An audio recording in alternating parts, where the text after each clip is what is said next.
Bonjour.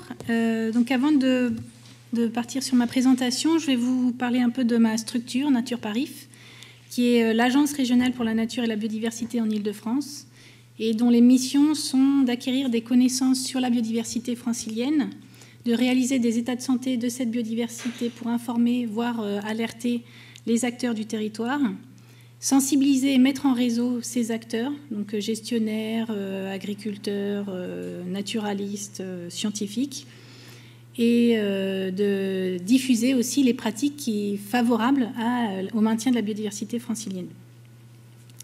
Et c'est dans le cadre de ces missions que l'on a organisé 2 rencontres sur le sujet des espèces invasives en 2011 et 2014, dont les actes et les présentations sont disponibles sur notre site internet. Je pense que ça peut être un bon complément à la journée d'aujourd'hui, si vous voulez aller plus loin.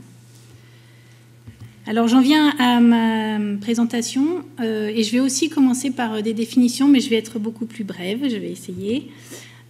C'était simplement pour revenir sur les émotions, en gros, qu'on associe à la définition des espèces invasives. Donc il y a des chercheurs qui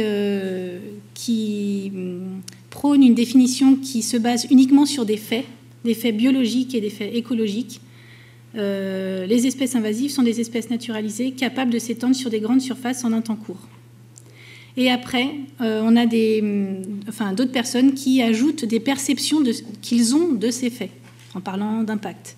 Et ça va jusqu'à des perceptions qui sont souvent négatives, des conséquences écologiques, etc., négatives. Donc Jacques Tassin, dans son livre « La grande invasion, qui a peur des espèces invasives », fait un peu le tour du sujet et appelle à une atténuation de ces ressentis et de ces émotions pour se focaliser vraiment sur les faits. Mais c'est ce qui a un peu été dit juste avant. Et néanmoins, il reste des flous même sur les définitions écologiques de ce que l'on entend par espèce invasive. Il est souvent soutenu que les espèces invasives ont des caractéristiques particulières. Par exemple,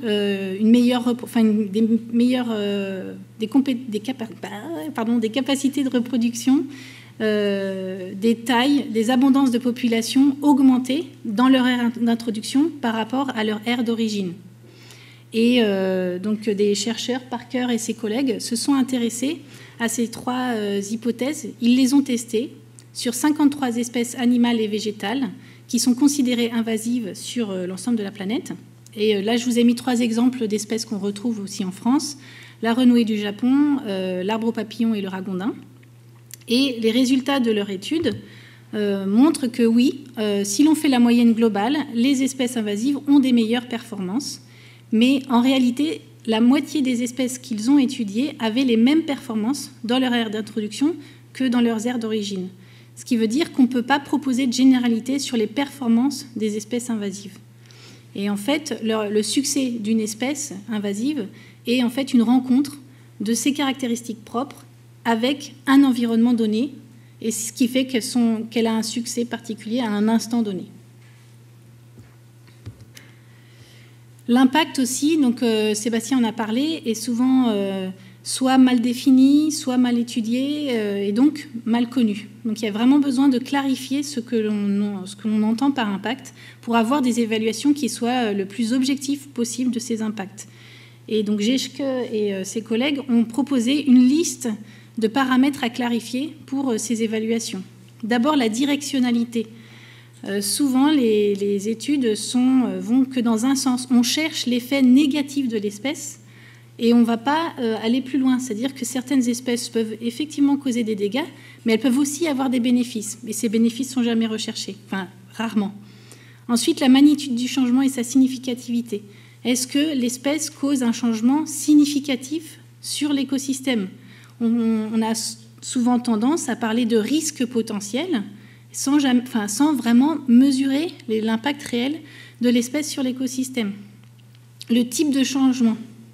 On l'a vu, on a beaucoup parlé de changements socio-économiques et les changements écologiques ne sont pas souvent étudiés. Donc on inclut un peu trop de valeurs humaines dans l'évaluation des effets de ces espèces. Donc essayer de chercher un peu plus de neutralité nous permettra d'être peut-être plus objectifs. Et enfin, l'échelle d'études qui peut avoir une influence forte sur les conclusions que l'on a de l'impact. Des observations ponctuelles ou très locales ne suffisent pas pour dire qu'une espèce est invasive. Et dernier point sur lequel je voulais revenir dans ces définitions, c'est le vocabulaire utilisé. Donc, tout à l'heure, j'ai entendu parler d'arsenal, mais ce n'est pas les seuls. Il y a beaucoup de termes guerriers qui sont associés à ces espèces invasives. Donc, déjà, le terme impact, lutter, combattre, éradiquer. Donc, c'est vraiment des termes qui sont très forts et donc qu'il faudrait un peu atténuer pour, encore une fois, être plus objectif. Donc, par exemple, au lieu de parler d'impact, qui a une connotation un peu négative, plutôt parler de changement ou d'effet, ce qui permettrait aussi d'associer des effets positifs de ces espèces. Et au lieu de parler de lutter, combattre ou éradiquer, déjà commencer par comprendre l'écologie de ces espèces, les connaître, accompagner leur arrivée, donc c'est-à-dire voir comment elles s'installent, comment elles s'étendent, etc. Et pourquoi pas s'adapter à ces espèces, les accepter, et éventuellement agir en fonction des effets que l'on a réellement mesurés. Alors j'en viens à l'état de la recherche sur les espèces invasives en Île-de-France. Donc je vous dis tout de suite, ce n'est pas exhaustif. J'ai essayé de brosser large sur les principales études réalisées sur les espèces invasives. Vous verrez que c'est des études qui sont toujours espèces centrées. Et donc, je vais commencer par la tortue de Floride, donc une tortue palistre des eaux calmes, vaseuses et riches en végétation, qui est originaire d'Amérique du Nord et qui a commencé à être commercialisée dans les années 70 et à peu près dans les mêmes années, commencé à être relâchée dans les milieux naturels. Et donc, l'équipe de recherche qui s'est intéressée à cette espèce était dirigée par Anne-Caroline Prévost-Julliard, qui était à l'époque à l'université d'Orsay et qui est aujourd'hui au Muséum d'histoire naturelle. Et donc cette équipe s'est intéressée à évaluer l'abondance des populations de cette tortue en Île-de-France et ses conditions de reproduction et d'incubation. Le projet a démarré en 2002 et a duré 5 années. Donc, j'en viens aux résultats qui sont synthétisés dans la thèse de Virginie Delmas, donc, qui a été encadrée par Anne-Caroline. Et donc, elle a pu montrer que les densités de cette tortue étaient faibles dans les milieux naturels et un peu plus élevées dans les parcs urbains. Donc, ce qui est plutôt en défaveur du caractère invasif de cette espèce. Elle a montré aussi qu'il existait un fort biais sexe-ratio en faveur des femelles, qui étaient bien plus nombreuses, et surtout une perte de 90% des embryons après éclosion en Île-de-France. Donc encore une fois, plutôt en défaveur à une expansion de cette espèce dans la région. Et même si elle n'a pas mesuré d'impact, elle dit néanmoins qu'elle n'a observé aucun impact de cette espèce sur les communautés envahies. Donc c'est plutôt là à dire d'experts. Le tamia de Sibérie. On l'a vu tout à l'heure, originaire d'Asie, qui a été qui est arrivé dans les animaleries dans les années 60 et qui a commencé à être relâché par les particuliers et les animaleries dans les années 70. Donc, l'équipe de recherche qui s'intéresse à cette espèce sous la direction de Jean-Louis Chapuis, qui est maître de conférence au Muséum national d'histoire naturelle, a commencé à étudier cette espèce en 2000 et poursuit aujourd'hui ce travail. Et donc les questions posées étaient déjà de connaître la répartition de l'espèce sur la région, ses capacités de dispersion, ses habitudes alimentaires et la prévalence de la borréliose de Lyme, on en a parlé, dans les individus de cette espèce. Et pour ce faire, ils ont réalisé des enquêtes en 2000 et 2005 auprès des gestionnaires des forêts et de parcs urbains. Et depuis 2000, ils réalisent des suivis de populations de tamia dans différents sites en Île-de-France. Donc voilà le premier résultat sur la répartition de cette espèce en France. Donc elle est vraiment concentrée dans la région, avec 8 des 11 populations en Île-de-France situées dans des forêts périurbaines et des parcs urbains, donc notamment dans l'ouest de l'Île-de-France, Val d'Oise, Yvelines, Essonne et Hauts-de-Seine. Le régime alimentaire est similaire à celui de l'écureuil roux. Donc, c'est une espèce qui se nourrit des fruits du chêne, du charme, du noisetier, tilleul. Et elle va compléter son alimentation en été, en période d'allaitement, avec des insectes, donc des lépidoptères et des coléoptères. Julie Marmé, donc, qui a fait sa thèse avec Jean-Louis Chapuis, a mesuré les capacités de dispersion de cette espèce. Et alors, d'abord, pour les adultes, elle a montré qu'il existait une forte fidélité au site où elle se trouve d'année en année. Et concernant les juvéniles, une dispersion qui ne dépasse pas quelques centaines de mètres des parents. Donc, deux résultats plutôt, encore une fois, en défaveur d'une expansion de cette espèce et donc d'un caractère invasif de cette espèce. Pour les effets sur l'écosystème, ils n'ont pas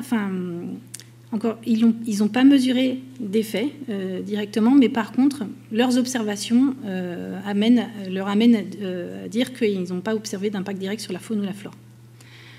Concernant la prévalence de la bactérie Borrelia burgdorferi, qui est responsable de la maladie de Lyme, là, par contre, ils ont montré une prévalence qui était bien supérieure chez le tamia, 35 à 75% chez le tamia, contre seulement 0 à 30% chez le campagnol roussâtre et le mulot sylvestre, donc les espèces locales.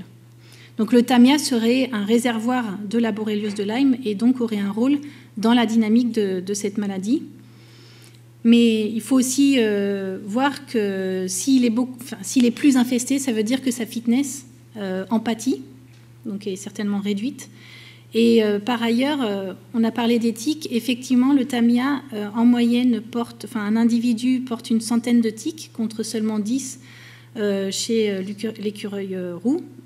Donc, ce qui veut dire qu'encore une fois, niveau forme, il ne doit pas être très en forme. Et donc, ses capacités d'invasion qu'on peut lui donner sont certainement pas fondées.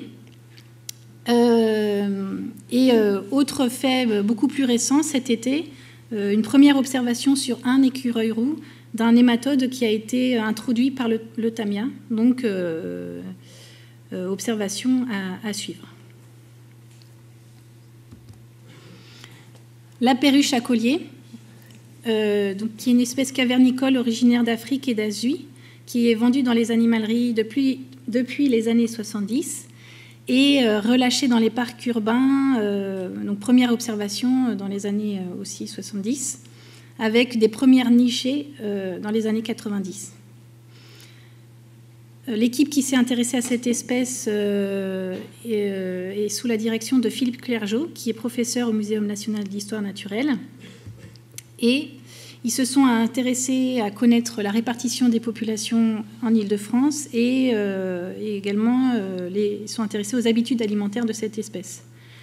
Pour cela, ils ont récolté des données de multiples bases de différents observatoires, ont réalisé des observations sur le terrain et ils ont également équipé 4 individus d'émetteurs pour suivre leur déplacement.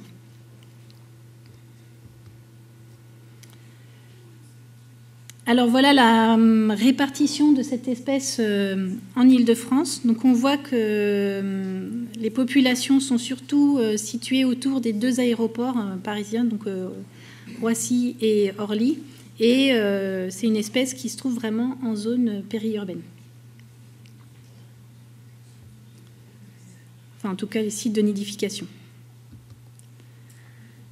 Concernant ses habitudes alimentaires, la perruche à collier se nourrit surtout de bourgeons, de fruits, de graines et d'essences très variées. J'en ai mis ici quelques-unes en exemple, pommier, ifs, charme, platane.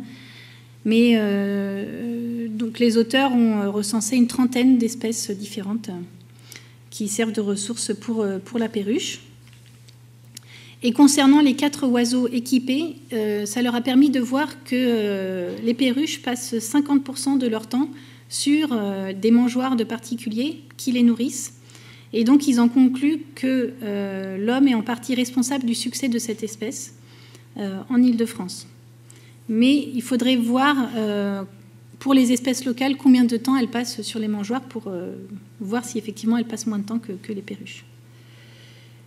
Et encore une fois, dans leurs études, ils concluent que les impacts semblent très faibles en Île-de-France, voire inexistants, mais sans réelle mesure de ces impacts. Alors on en vient à des espèces que je maîtrise un peu mieux, les plantes, avec la renouée du Japon, une espèce donc originaire du Japon et de l'Est de l'Asie, qui a été introduite en France au début du XIXe siècle. Et Noélie Morel, qui a fait sa thèse au Muséum national d'histoire naturelle, s'est particulièrement intéressée à cette espèce. Et les questions qu'elle s'est posées sont d'abord quels sont les effets de la renouée sur le sol et la diversité en espèces végétales à l'échelle locale. Et elle a cherché également à comparer les performances de la renouée entre son aire d'origine et son aire d'introduction. Et pour cela, elle a étudié des populations en France et au Japon et regardé sur ces populations les attaques d'herbivores, la taille des individus et les effets sur la flore localement.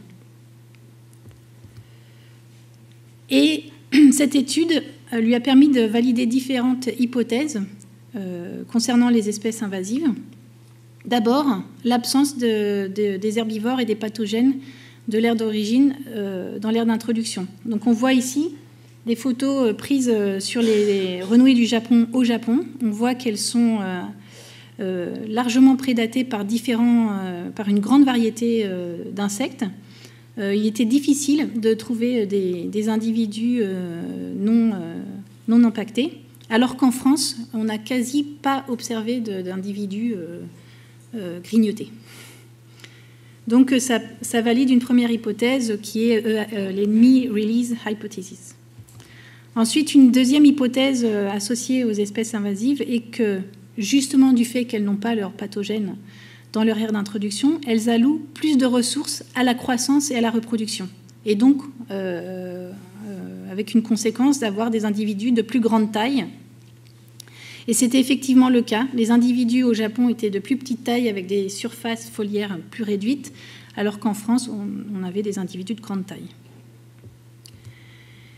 Et enfin, souvent les espèces invasives sont des espèces allélopathiques, enfin pour les plantes, c'est-à-dire qu'elles libèrent des composés chimiques dans le sol qui empêchent la germination de leurs compétiteurs.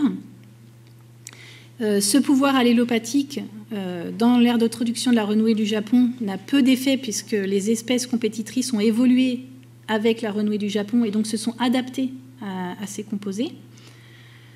Donc effectivement, au Japon, on pouvait observer de nombreuses espèces autour des individus, tandis qu'en France, sous la renouée, ne poussait aucune autre espèce. Et c'est bien représenté ici.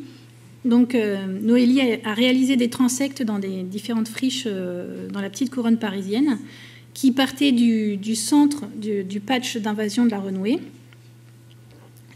voilà, ici, et qui sortaient du patch à partir d'ici. Et donc, on voit que la diversité en espèces observée sous la renouée était très faible, et dès qu'on sort du patch d'invasion, on a une diversité qui est bien plus élevée. Donc, ce qui valide un effet de la renouée à une échelle très locale, le patch d'invasion, donc environ 400 mètres carrés, un effet sur la diversité en espèces, et elle l'a montré aussi sur le sol avec une matière organique, enfin une litière beaucoup plus importante. Mais ce résultat est à relativiser, puisqu'on a ensuite monté d'échelle et regardé à l'échelle du site. Okay. Donc environ 1 hectare, où là, la renouée n'avait plus d'effet du tout. C'est-à-dire qu'on a une diversité qui est similaire entre un site envahi par la renouée et un site sans renouée. Donc ce que je disais au début, l'échelle a vraiment son importance. Et enfin, l'élante, qui est une espèce originaire de Chine, introduite en France au milieu du XVIIIe siècle. Éric Moutard, qui a également fait sa thèse au Muséum national d'histoire naturelle, s'est intéressé à cette espèce. Et comme pour la renouée du chapon, il a cherché à évaluer l'effet de l'élante sur la diversité en espèces végétales localement.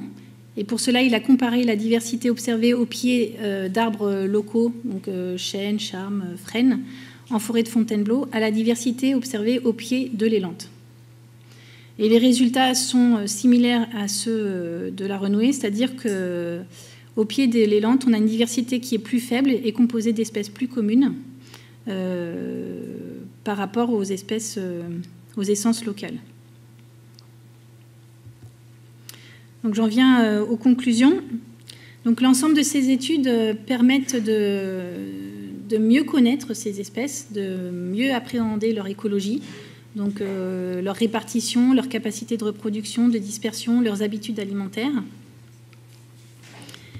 Et donc je ne vais peut-être pas revenir sur les définitions, mais simplement pour dire que sur l'ensemble des espèces étudiées, il n'y en a qu'une pour laquelle on peut vraiment dire qu'elle a un caractère invasif, c'est la renouée du Japon, parce qu'elle répond aux critères à la définition de ce que l'on entend par une espèce invasive. Et concernant les impacts, donc malheureusement, même pour, pas malheureusement, mais les différentes études que j'ai présentées ici répondent pas complètement aux paramètres que je vous ai présentés au début. Elles restent encore beaucoup directionnelles, on cherche l'effet négatif. La magnitude du changement mesuré et sa significativité sont rarement étudiées. Ce qu'on montre, en fait, c'est une corrélation entre une diversité observée et la présence de l'espèce invasive.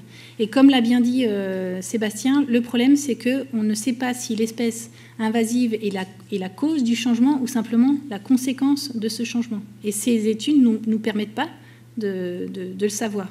Il faudrait vraiment faire des études expérimentales pour en être sûr. Concernant les types de changements, la neutralité n'est pas toujours atteinte et l'échelle d'études, on le voit, reste quand même encore très locale et donc rend les généralisations difficiles. Voilà, je vous remercie de votre attention.